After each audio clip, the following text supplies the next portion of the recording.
Hello student, good morning. हम लोग अभी पढ़े थे कल डीकम्पोजिशन, उसके बारे में हम लोग कल डिटेल में जाना था। डीकम्पोजिशन क्या होता है, उसके हमने टाइप्स पढ़ा था डीकम्पोजिशन के बारे में। डीकम्पोजिशन क्या होता है, माने जब हम नॉर्मलाइजेशन करते हैं तो उसमें उस रिलेशंस या टेबल्स में किसी भी नॉर्मल फॉर्म की क्राइटेरिया को फुलफिल नहीं करता है तो रिलेशन को हम लोग क्या करते हैं, डिम्पोज कर देते हैं, डिकम्पोज कर देते हैं। यानी मल्टीपल या मल्टीप्ली रिलेशन को हम लोग डिवाइड कर देते हैं। वो आपका क्या होता है, डिकम्पोज। आप टाइप पढ़े थे, नॉन लूज डिकम्पोज और लूजी डिकम्पोज। नॉन लूज को हम लोग लूजलेस डिकम्पोज ही बोलते हैं और लूसी कंपोजिशन हम लोग पढ़े थे। नॉन लूसी डिकम्पोज क्या होता है, नॉन लूज किसी रिलेशन या टेबल्स को डिकम्पोज करने के बाद यदि उसमें एक्स्ट्रा डेटा ऐड नहीं होता है अर्थात एक्स्ट्रा डेटा जनरेट नहीं होता है तो क्या होता है, लूजलेस डिकम्पोज कहलाता है। ठीक, और जिसमें एक्स्ट्रा डेटा ऐड होता हो वो आपका क्या होता है, लूजी डिकम्पोज। ठीक, तो आज हम पढ़ेंगे, नेक्स्ट आपका है fourth normal form. Fourth normal form, fourth यानी 4NF। ठीक, fourth normal form. Fourth normal form क्या होता है, फोर्थ नॉर्मल फॉर्म में एक रिलेशन, टेक ए नोटिट, एक रिलेशन या टेबल तब फोर्थ नॉर्मल फॉर्म कहलाएगा। एक टेबल या रिलेशन तब नॉर्मल फॉर्म कहलाएगा जब वह कई कंडीशन को सेटिस्फाई करे, कई कंडीशन को सेटिस्फाई करे तो आपका फोर्थ नॉर्मल फॉर्म होता है। जैसे एक रिलेशंस और टेबल्स, एक रिलेशन या टेबल्स, एक रिलेशन या टेबल्स फोर्थ नॉर्मल फॉर्म में तब होगा, एक रिलेशन या टेबल्स फोर्थ नॉर्मल फॉर्म में तब होगा यदि वह 3NF में हो, 3NF में हो, अर्थात उसके पास कोई मल्टीवैलिड डिपेंडेंसी ना हो, मल्टीवैलिड डिपेंडेंसी ना हो। ठीक, तब वह आपका क्या होगा, फोर्थ नॉर्मल फॉर्म होगा। यानी कीजिए, एक रिलेशन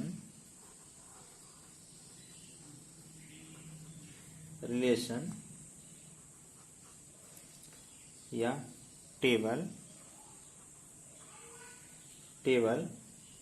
एक रिलेशन या टेबल्स तब फोर्थ NF में होता है, फोर्थ नॉर्मल फॉर्म में तब होता है यदि वह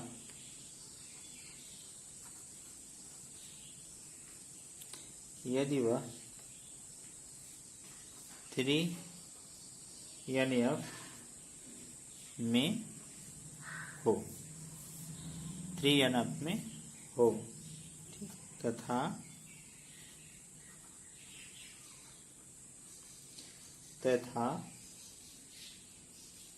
उसके पास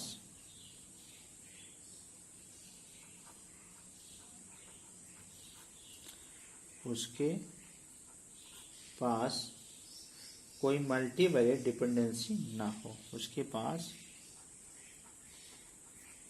कोई मल्टीवैलिड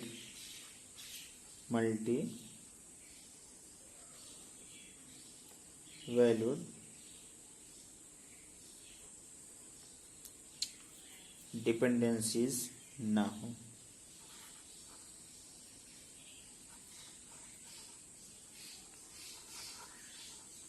डिपेंडेंसी ना हो, ठीक, मल्टीवैलिड डिपेंडेंसी ना हो, तब वो फोर्थ नॉर्मल फॉर्म कहलाएगा। ठीक, अब क्वेश्चन आता है मल्टीवैलिड डिपेंडेंसी क्या होता है। तो नेक्स्ट इसी में आप डाल दीजिए मल्टीवैलिड डिपेंडेंसी। मल्टीवैलिड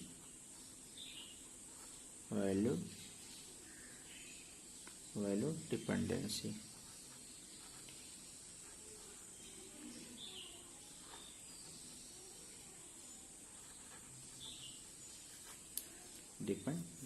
मल्टीवैलिड डिपेंडेंसी। देखिए मल्टीवैलिड डिपेंडेंसी जो होता है,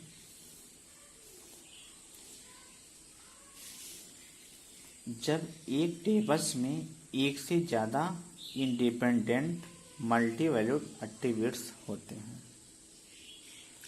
जब एक टेबल में एक से ज़्यादा मल्टीवैल्यूड एट्रीब्यूट्स होते हों तो आपके क्या कहला जाते हैं, मल्टीवैलिड डिपेंडेंसी।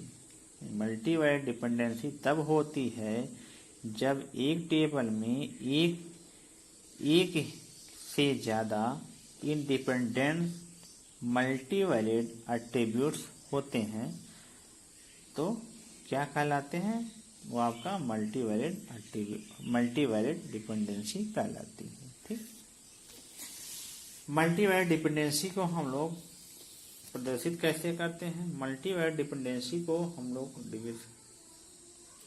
इसको हम एरो के माध्यम से डिफाइन करते हैं। इस टाइप के माध्यम से हम इसको डिफाइन करते हैं मल्टीवैलिड एट्रीब्यूट्स को। ठीक, ये प्रदर्शित करते हैं, ये आपका है मल्टीवैलिड एट्रीब्यूट्स, इसे बोलते हैं मल्टीवैलिड डिपेंडेंसी। मल्टीवैलिड डिपेंडेंसी यही होता है। जैसे एग्जाम्पल ले लीजिए,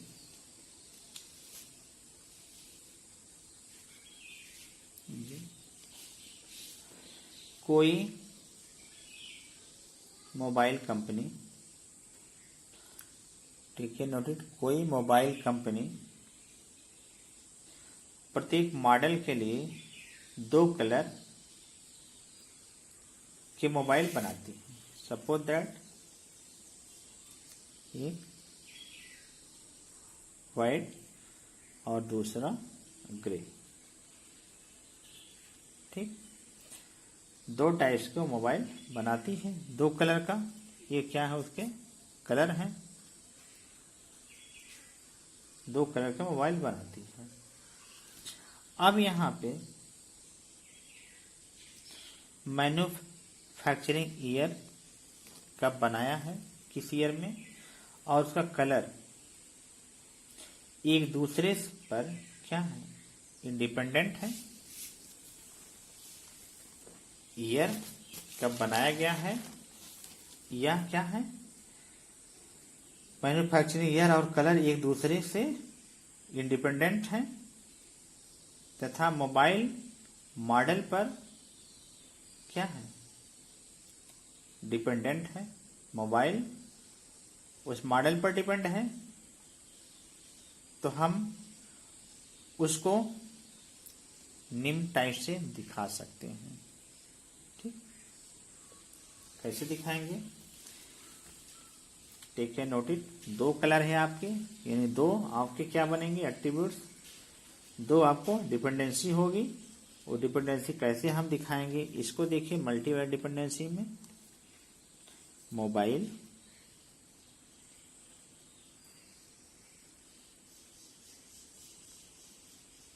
mobile mobile model, mobile model, देखिए ऐसा एरो लगाएंगे। ठीक, मल्टीवैलिड एट्रीब्यूट डिपेंडेंसी का इस टाइप मॉडल वो लगाएंगे, एरो लगाएंगे, इससे हम प्रदर्शित करते हैं ये आपका मल्टीवैलिड डिपेंडेंसी है। ठीक, इसको आप लगाना मत भूलिएगा। मल्टीवैलिड डिपेंडेंसी यानी manufacturing year,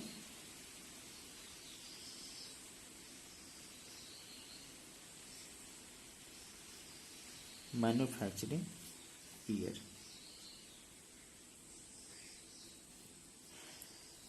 mobile model depend है इस पर, मैन्युफैक्चरिंग ईयर पर। दूसरा क्या होगा? मोबाइल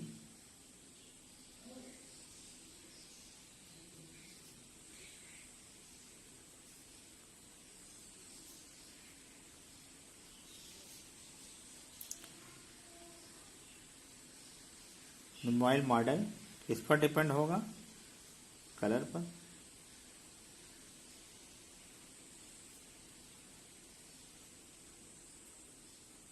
कलर, ठीक, यह तो रही आपकी मल्टीवैलिड डिपेंडेंसी।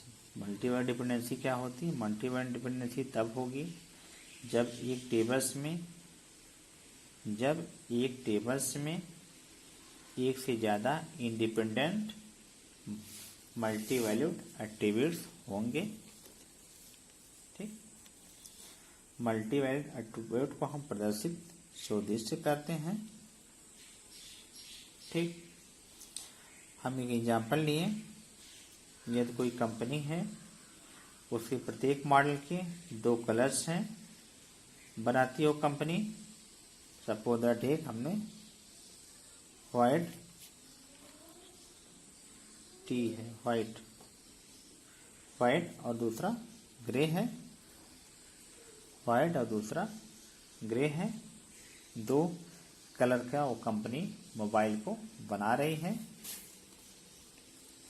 तो यहाँ पर हम उसके मैन्युफैक्चरिंग ईयर पे क्या जो मॉडल्स होगा उसके मॉडल ईयर पे डिपेंड होगा और उसके कलर पर डिपेंड होगा।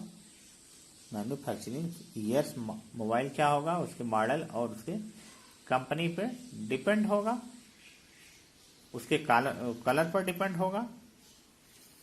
जो कलर को हम लोग प्रदर्शित करते हैं, देखिए mobile underscore model multi dependency manufacturing year. ठीक, फिर मोबाइल अंडर मॉडल मल्टीवैलिड डिपेंडेंसी और कलर। ठीक, इस प्रकार इसको हम लोग प्रदर्शित करते हैं मल्टीवैलिड डिपेंडेंसी को।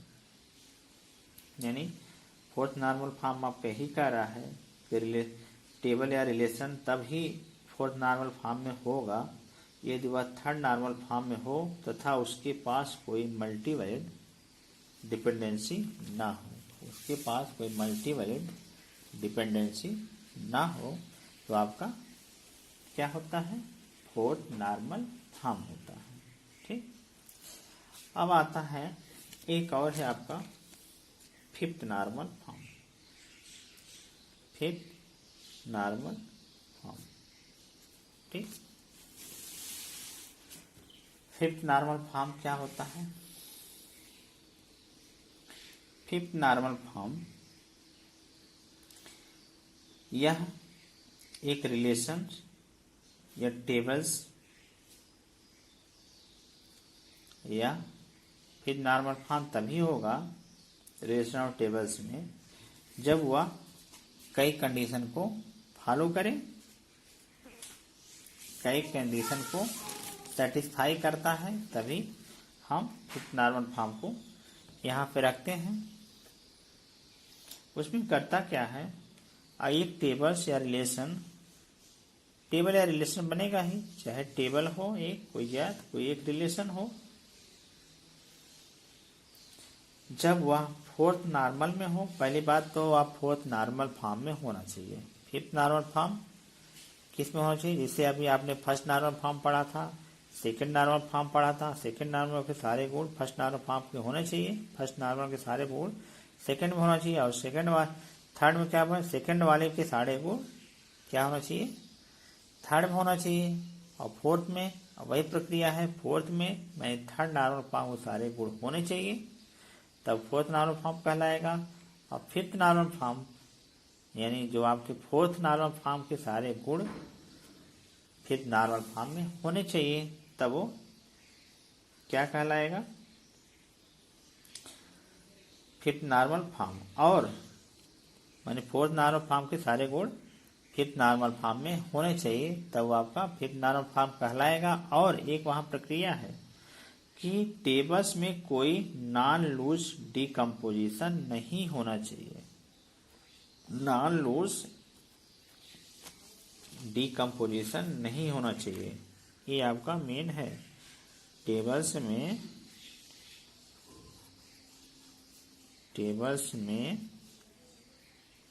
कोई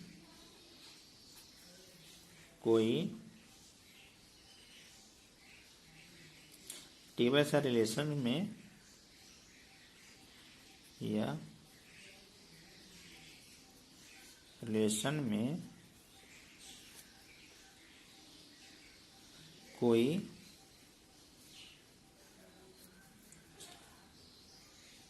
नॉन लूज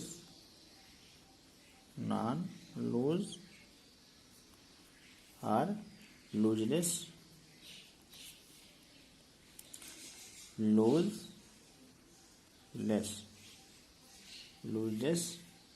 डिकम्पोजिशन नहीं होना चाहिए,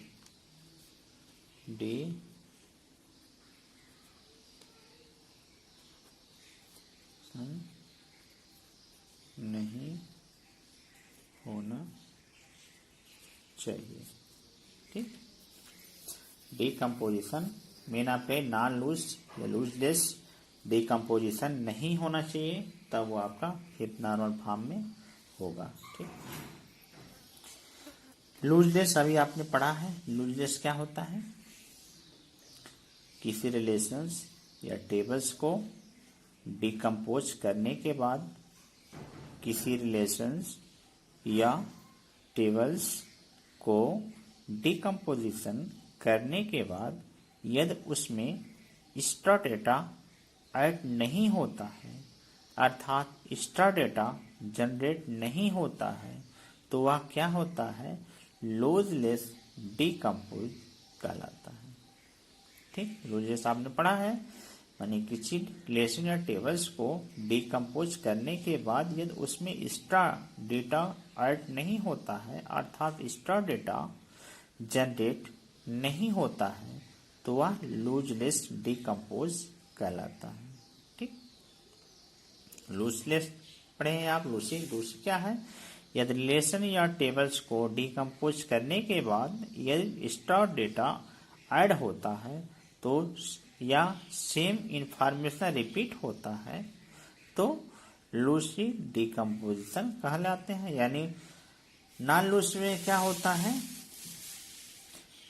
एक्स्ट्रा डेटा जनरेट नहीं होना चाहिए, और इसमें क्या हो रहा है, एक्स्ट्रा डेटा जनरेट क्या डेटा ऐड होता है और सेम इंफॉर्मेशन रिपीट होता है, इसमें सेम डेटा रिपीट होता है, तो आपका लूसी डिकम्पोज। जिसमें सेम डेटा रिपीट नहीं होता है वो क्या होता है, एक्स्ट्रा डेटा जनरेट नहीं होता है, तो आपका नॉन लूज या लूजलेस डिकम्पोजिशन कहा जाता है। ठीक, ये आपके फिफ्थ नॉर्मल फॉर्म है। फिफ्थ नॉर्मल फॉर्म में एक रिलेशंस या टेबल्स फिफ्थ नॉर्मल फॉर्म में होता है जब वह कई कंडीशन को फॉलो करें, मेन तो पहला फॉलो करें कि वह फोर्थ नॉर्मल फॉर्म हो, यानी पहला जो है आपका फोर्थ नॉर्मल फॉर्म में होना चाहिए,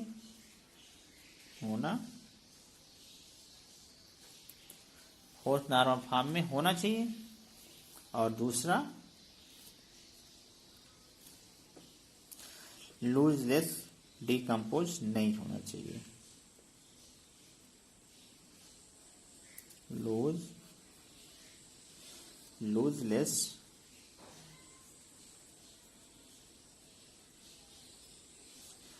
लूजलेस डिकम्पोज नहीं होना चाहिए, नहीं होना चाहिए। ठीक, इस प्रकार से आपके रिलेशनल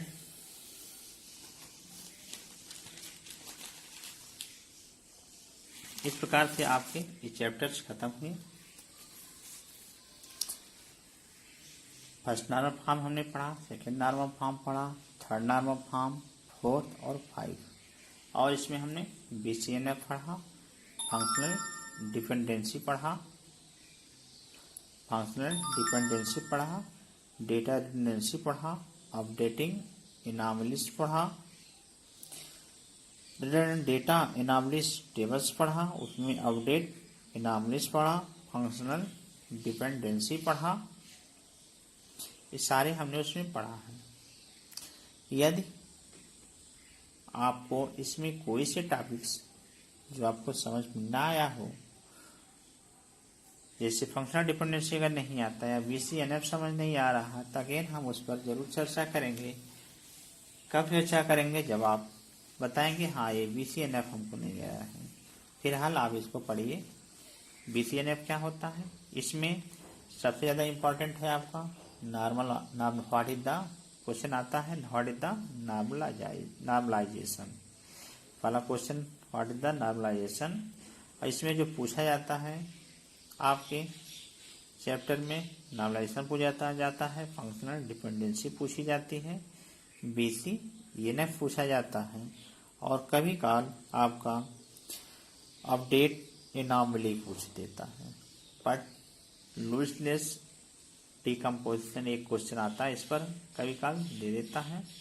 ज़्यादा यही first normal form, second normal form, third normal form, 3 ज़्यादा पूछे जाते हैं। इस पर हम लोग डीपली से पढ़े हैं। आज के लिए बस इतना ही, फिर नेक्स्ट हम लोग नेक्स्ट चैप्टर पढ़ेंगे। Good bye.